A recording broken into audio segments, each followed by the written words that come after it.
Our mission is to advocate for the rights of undocumented immigrants to live free from exploitation and persecution. And so we pursue this goal through organizing campaigns led by undocumented immigrant youth, along with like education. And so we have a couple areas of focus. We have our deportation defense program, which is tasked with assisting people in deportation proceedings, assisting people who are in detention.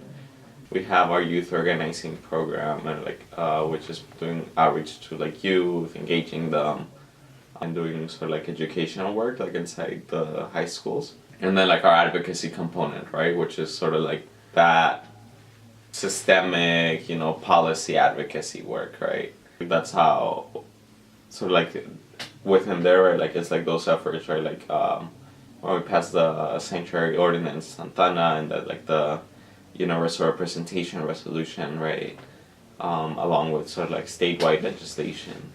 Even at our highest capacity, we're not reaching out to a large number of people compared to the size of the population. Say we're looking at Santana alone, the downtown area has 90,000 people, right? Just on what's considered downtown Santana, right? There's 90,000 residents.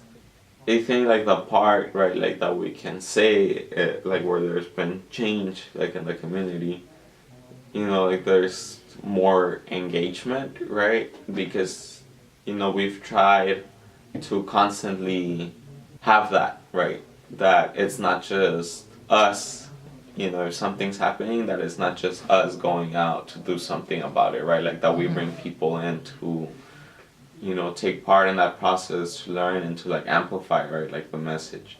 I think this last year, with the work on the Santana City Jail, right, and the contract that the city had with ICE that's now ending, we, people had been working on that campaign since 2013, and for the longest time it really looked like nothing was gonna happen, right?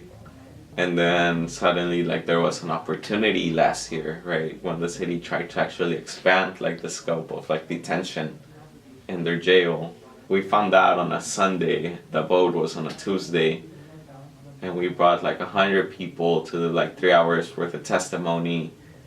And so that night, right, they rejected the proposal to expand, and it just completely shifted the direction in the opposite way. So by May, they started looking at a study on how to close down the jail completely.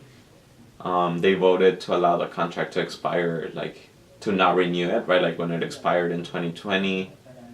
By December, they voted to actually reduce the maximum number of people the city would detain for ICE. And then last month, ICE went ahead and canceled the contract on their own because of the conditions that we were able to create.